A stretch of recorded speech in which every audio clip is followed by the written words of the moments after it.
Can you ever be set free, really set free?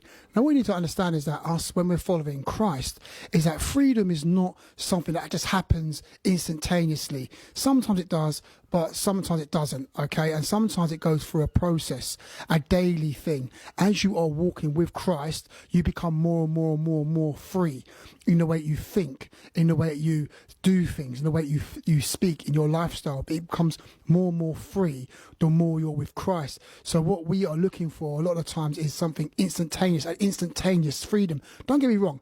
You're free in the spirit instantaneously when you give your life to Christ. You're no longer a slave to sin, or you're no longer under the bondage of the devil. You're no longer underneath the dominion of death and of sin. You've now been set free 100%. But I'm speaking more about when you're walking in your day-to-day life in the earth realm.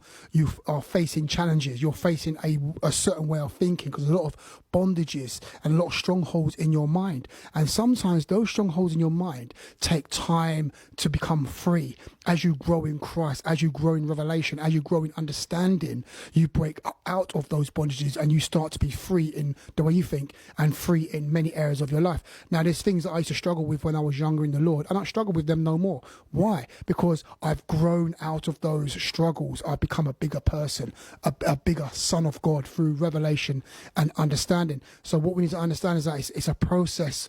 Everyday process. We're going to be growing bigger and becoming more free, because every day there's a challenge. Every day there's a decision that you can make that's right or wrong. If you make a wrong decision, you could fall into the condemnation of the devil and end up in bondage. And it could take, and because you've been scarred, it could take 2 years for you to grow out of that. 2 years for you to be healed from that scar of that decision that you made that made you fall straight into the devil's hand. It's a process. So every day we're making decisions, good or bad quality decisions or good quality decisions, and we do suffer the consequences of those decisions, and we do end up being scarred and in bondage and not being free.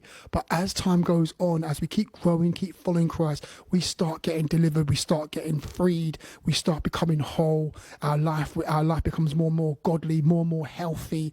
Our spiritual walk becomes stronger and stronger. We start living an abundant life. It doesn't happen straight away.